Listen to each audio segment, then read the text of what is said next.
everyone, this is Aaron Ashley Simon. You're watching Launching Point, presented by Dorito Solid Black. Joining me today, we have two lovely guests, Chaos and Roxxy Haze.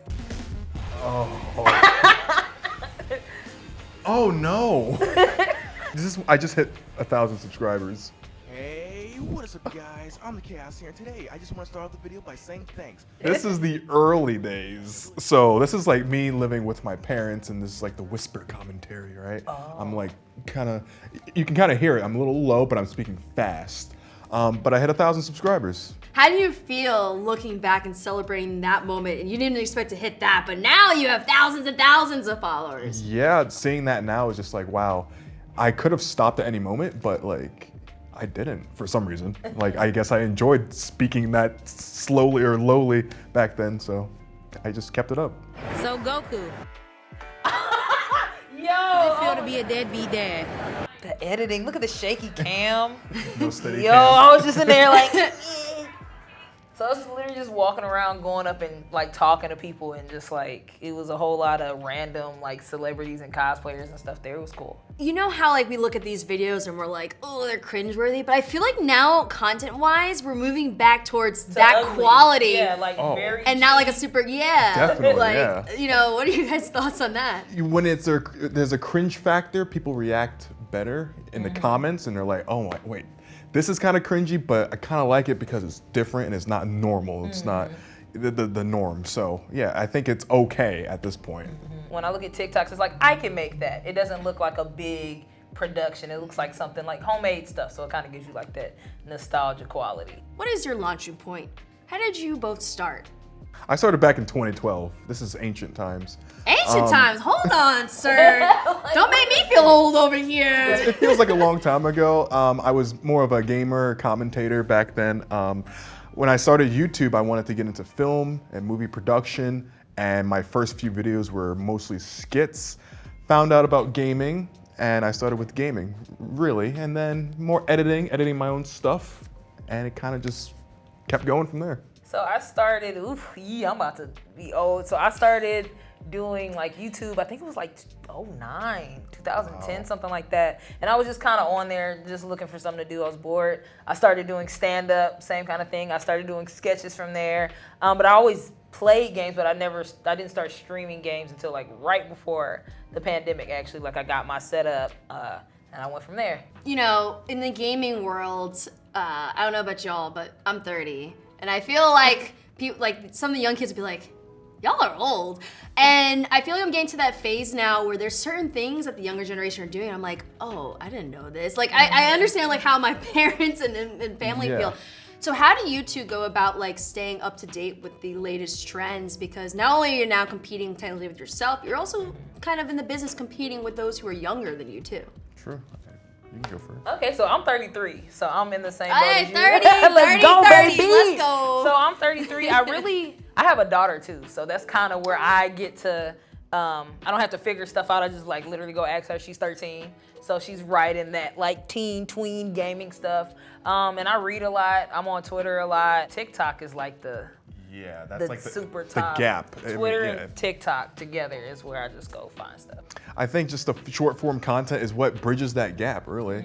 But when it comes to like feeling old, I don't feel old. So all the child, the way you present yourself on camera, it's not like you feel like you're cringy because you're old. You just feel like you're just making content that's still fun to you. What's a success, like a successful point that others may not view as like being such a big moment for you, but you're like, I appreciate and cherish this moment? So I had a video that went viral, like my first video that hit 1 million. It was like me doing a Sum 41 parody.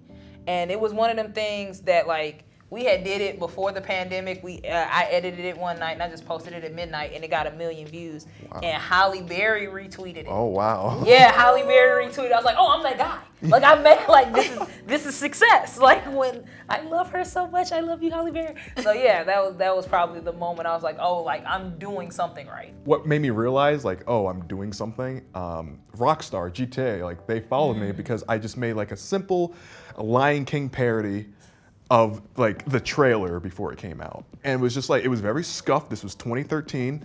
and they followed me. They're like, that's a wonderful video. I'm just like, this is a game company that the game I play. You know, it just didn't really make sense to me at the time. How do you guys balance with being yourself, but then also having to balance being entertaining? Because sometimes being entertaining content means you may have to exaggerate parts of yourself.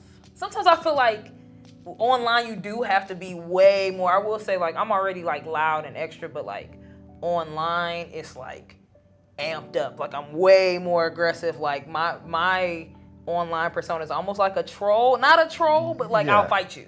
So like that, like if you go look at a lot of my stuff, like when people I'm way more aggressive. At the house, I'm kind of like, I need hugs. So it's that, I guess, Buttercup from Powerpuff Girls. Yeah, that's it. Like, I'll beat you, but not like, but hug me. So in front of the camera, I feel more like, oh, I know what to do, know what to say.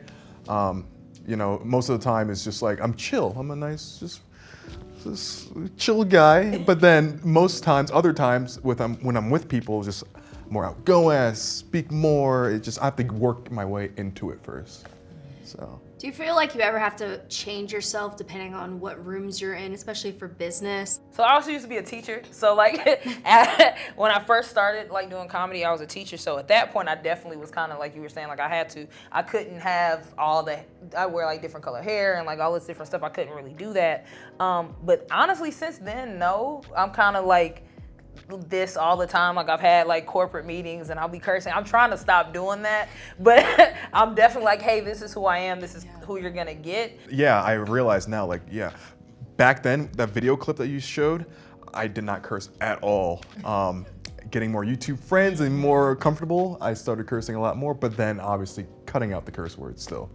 It helps the algorithm. If you weren't a content creator, now, teacher side, if you weren't a content creator, what would have been a profession that you probably would have gone after? So my degree is actually in graphic design. But I hate that. So I don't know, I'm trying to think, like, I wouldn't teach. I hated teaching. I taught 12th grade English and like 6th grade math, hated both of that. So you had to like know everything. Okay, so I taught, let me tell you how I got to teaching. So I have my degree or whatever. And I just like needed a job, and people were like, oh, you can just go online and get certified to teach. So I did it. Yeah. I didn't even finish the class. I went and took the test, and I like barely passed. And then I applied at 2 jobs, got a call back the next day, and they just let me teach. I didn't know what I was doing. So yeah, I wasn't supposed to be doing that. Shout out to North Shore. I was not supposed to be teaching, but. For college, I went and did radiology and x-ray tech. So I had to learn all the basics, like taking blood, learn the EKG machine, stuff like that. It just, at the time, wasn't really worth it for me. Like, YouTube was doing super well, and I had to take a risk, a chance, and just say, hey, I might as well do what I originally liked doing. Video-formed content, and maybe get into movies later, so. What's one actionable tip that the viewers can take away from today's show? And when I say that, it is the people who are watching who want to be in your shoes, in your positions, in the sense of being creators. What's something that they can do today to get to that point? Stay consistent when it comes to uploading. Time management is very important. I feel like everyone says school doesn't teach you anything, but it definitely taught me time management. And also, doing YouTube and starting, failure was not even like a thing in my mind. I had backup plans. You need backup plans, right? That's always good to have, but like the idea of just leaving school and you know, doing what I wanted to do, there was no like, oh, I'm gonna fail. So you definitely gotta just believe in yourself. Something that really like helped me is utilizing the resources I have.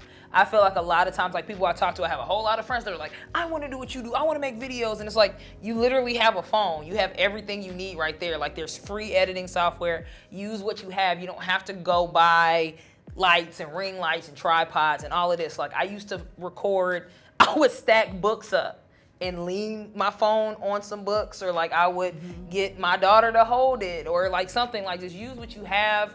Don't feel like you have to spend thousands of money getting the best thing and getting that. Just like use what you have. Thank you two so much for joining us today and telling us about your journey, as well as thank you to all the viewers for tuning into today's episode. My question to you is, what is your launching point? Drop it in the comments section. Until next time, I'm Aaron Ashley Simon. This episode of Launching Point is presented by Doritos Solid Black. Solid Black is all about bolstering the voices of Black changemakers. Shout out to Doritos.